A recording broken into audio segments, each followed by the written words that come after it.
আসসালামু আলাইকুম বন্ধুরা, ওয়েলকাম মাই চ্যানেল। আজকে তোমাদের সাথে শেয়ার করব কলা ও ডিম দিয়ে দারুণ মজাদার স্বাদের একটা নাস্তা রেসিপি। খুব সহজে ও ঝটপট এই নাস্তাটি তৈরি করা যায় আর খেতেও হয় অসাধারণ।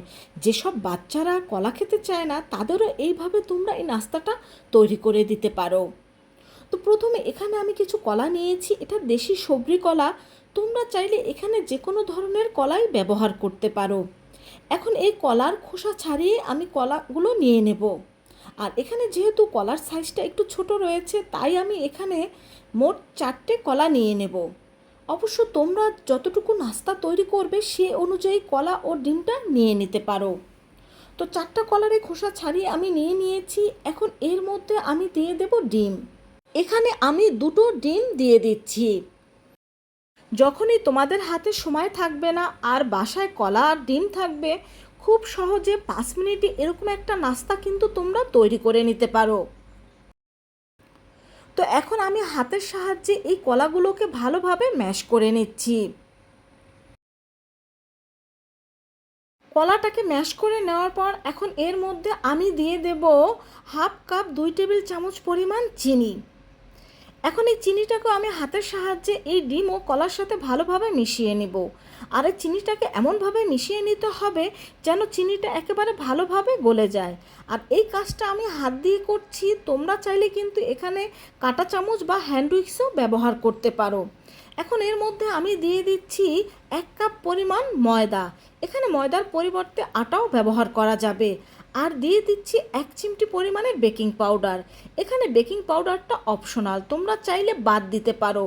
তবে বেকিং পাউডারটা দিলে এই নাস্তাগুলো অনেকটা ফুলকো ফুলকো হবে, এজন্য এখানে আমি বেকিং পাউডারটা ব্যবহার করেছি। তো এখন এই ময়দাটাকেও এর সাথে আমি ভালোভাবে হাতের সাহায্যে মিশিয়ে নিচ্ছি।